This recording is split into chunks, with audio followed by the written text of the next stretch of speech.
internal resistances. We have to have good boundaries, not only externally, we have seen in the last section, but also internally. To say no to the self defeating or sinful behaviors that want to have dominion over us. Let's look at boundaries in regard to our internal resistance to growth. Human need. Rachel was in therapy because of her pattern of picking destructive men. She quickly fell in love with men who were very smooth and charming. In the beginning, it was always great. There would seem to be what she always wanted, and to fulfill some missing part within her. She would coast along with for a while in this state, and then she would slowly lose herself in the relationship and find herself giving in to the things she did not want to give in to, doing things she did not want to do, and giving things she did not want to give. The men she had fallen for would turn out to be very self centered and unable to see her needs and respect her boundaries. Before long, she would be miserable. She would talk with friends who would tell her what she already knew. The guy is a jerk, and you should tell him to take a hike. But she would not act on this knowledge. She would li- and she would be in bondage to the relationship and unable to leave. She lacked boundaries. She would not say no.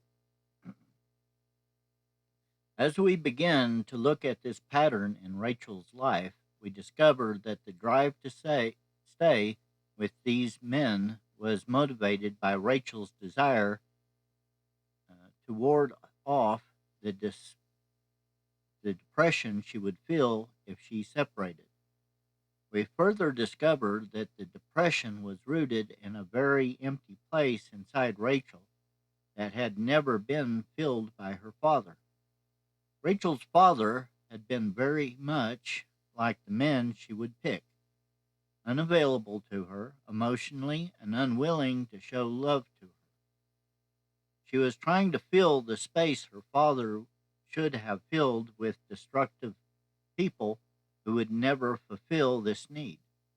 Rachel's internal resistance to setting the boundaries was the unmet developmental need from childhood.